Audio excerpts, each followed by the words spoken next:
2011 का दिन तो आपको याद ही होगा, जिसने केवल एक देश को नहीं बल्कि पूरी दुनिया को हिलाकर रख दिया था। क्योंकि इसी दिन जापान के पूर्वी तट पर 50 फीट ऊंची सुनामी की लहरें आकर टकराई थीं, जो इतनी ज्यादा विनाशक थीं कि सिर्फ एक दिन के अंदर 20,000 से ज्यादा लोगों की मौत हो गई थी। लाखों लोग समुद्र में बह गए थे और पूरा का पूरा जापान सदमे में डूब गया था। इस त्रासदी ने जापान जैसे एडवांस्ड देश को भी हिला दिया था और फिर उन्होंने कुछ ऐसा किया कि सुनामी भी जापान की ओर आने से पहले 2 बार सोचे।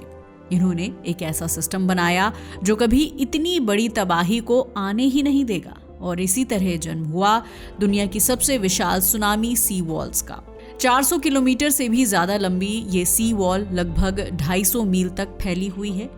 ये 50 फीट ऊंची, 80 फीट गहरी और बेहद मजबूत है, जिसे बनाने में कई साल लग गए।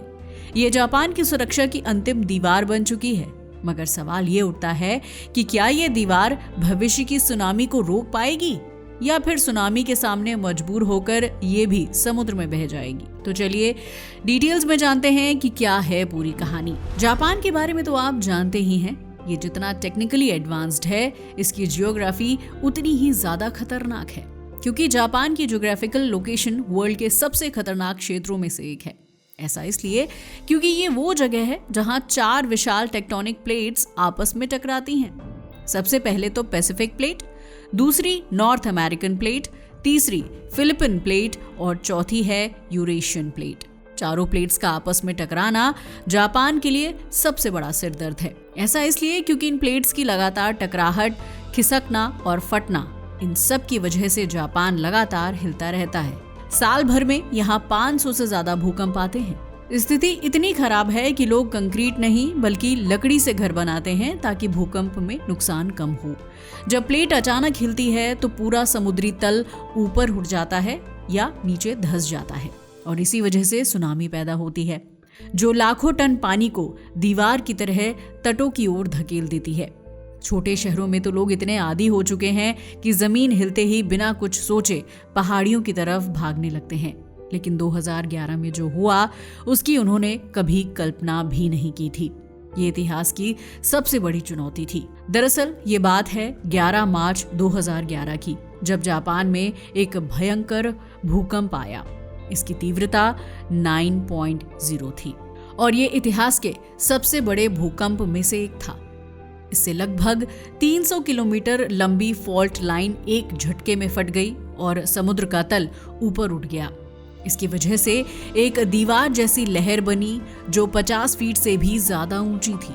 इस सुनामी की वजह से पुरानी 26 फीट की सी वॉल पल भर में ही ऐसे टूट गई जैसे कोई कागज की बनी हो।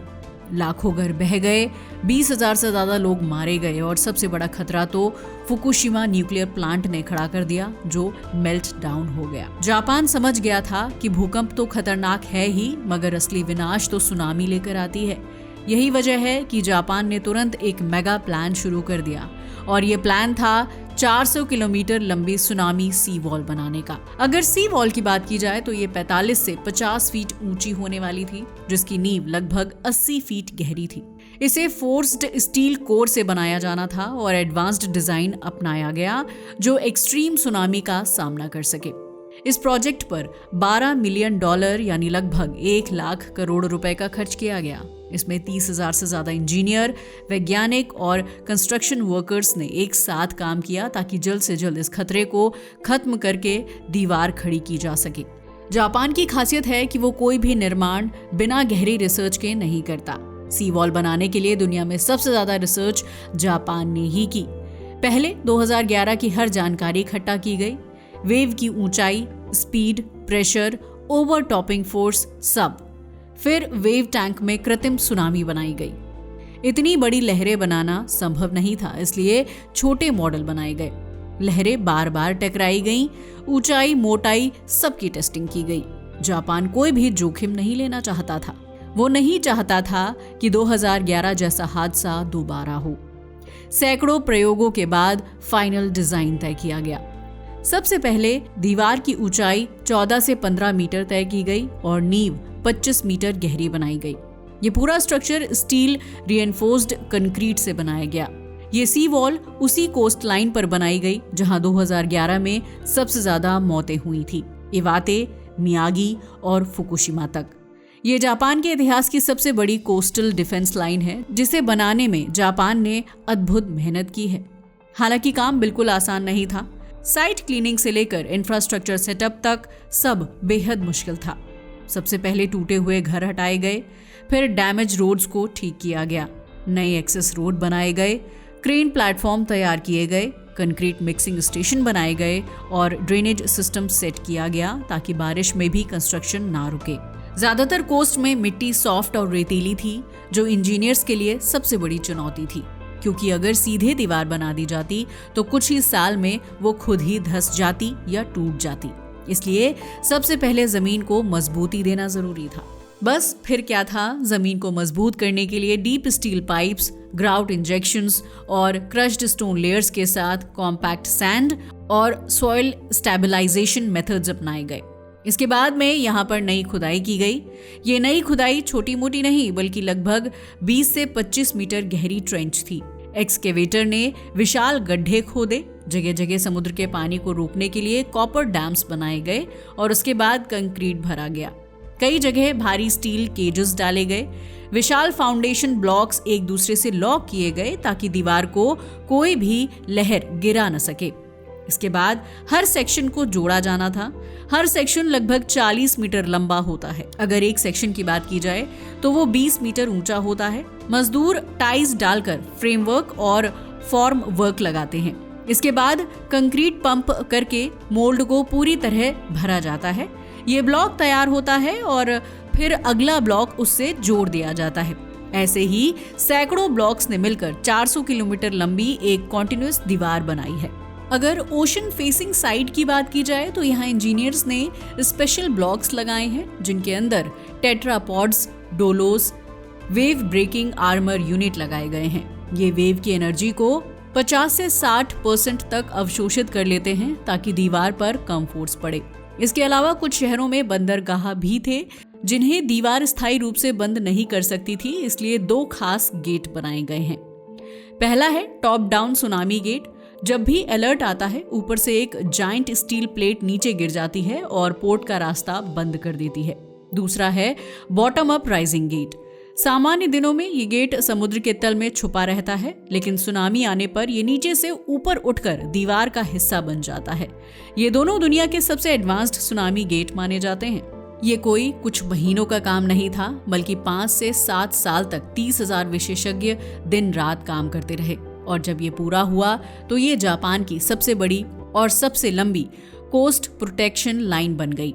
सिमुलेशंस के अनुसार इससे पता चलता है कि सुनामी के इम्पैक्ट में 30 से 50% तक कमी आती है।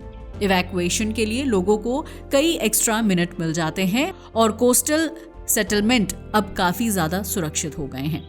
और हाँ, ये दीवार सुनामी को रोक नहीं सकती, लेकिन इसका उद्देश्य सुनामी को रोकना नहीं बल्कि लोगों को बचाने का समय देना है, और ये दीवार उसमें सफल हो गई है। लेकिन क्या आपको पता है, ये तो सिर्फ शुरुआत है। जापान ने न सिर्फ पानी की लहरों को कंट्रोल किया है, बल्कि समुद्र के नीचे भी इंजीनियरिंग का ऐसा चमत्कार किया है जिसे देखकर दुनिया हैरान रह जाती है। जी हाँ, आपने सही सुना। असल में एक ओर जहां सी वॉल ने दिखाया कि जापान सुनामी को स्लो कर सकता है, लेकिन दूसरी ओर उनका अगला काम ये साबित करता है कि वो समुद्र के अंदर भी रास्ते बना सकते हैं। यही वजह है कि सी वॉल के बाद आपको समझना जरूरी है कि जापान के पास एक और इंजीनियरिंग मार्वल है, जिसका नाम है under water tunnel. Under water tunnel की बात करें तो इसे समझने से पहले आपको जापानी जियोग्राफिक कंडीशन का पता होना चाहिए। असल में जापान कई द्वीपों से मिलकर बना देश है, इसलिए यहाँ ट्रैवल का सबसे बड़ा चैलेंज है ओशन कनेक्टिविटी, और इसी समस्या ने जन्म दिया दुनिया की सबसे जटिल और सबसे सुरक्षित अंडर वाटर टनल सिस्टम को। अगर इस टनल की बात करें तो ये टनल समुद्र के नीचे एक्सट्रीम प्रेशर झेलती है, तेज धाराओं को बीट करती है और 8 घंटे की यात्रा को सिर्फ कुछ मिनट्स में बदल देती है। पता है कैसे? दरअसल इसके लिए आपको जापानी इंजीनियर्स ने समुद्र की मिट्टी, चट्टानों, दबाव, करंट, सेफ्टी, हर चीज का महीनों नहीं सालों तक सर्वे और मॉडलिंग की। साथ ही उन्होंने मरीन लाइफ को नुकसान ना हो, इसके लिए आर्टिफिशियल रीफ और इको फ्रेंडली प्लानिंग भी की। तब जाकर ये बन पाया। वैसे अगर इसके इंजीनियरिंग प्रोसेस की बात करें तो ये बहुत खतरनाक और मुश्किल था। इनफैक्ट आप खुद सोचिए, इसके लिए 200+ मीटर लंबे और 17,000 टन वजन वाले रीइंफोर्स्ड कंक्रीट सेगमेंट्स सबसे पहले जमीन पर बनाए जाते हैं। इनके अंदर हाईवे, रेलवे, इमरजेंसी टनल सब पहले से सेट होता है।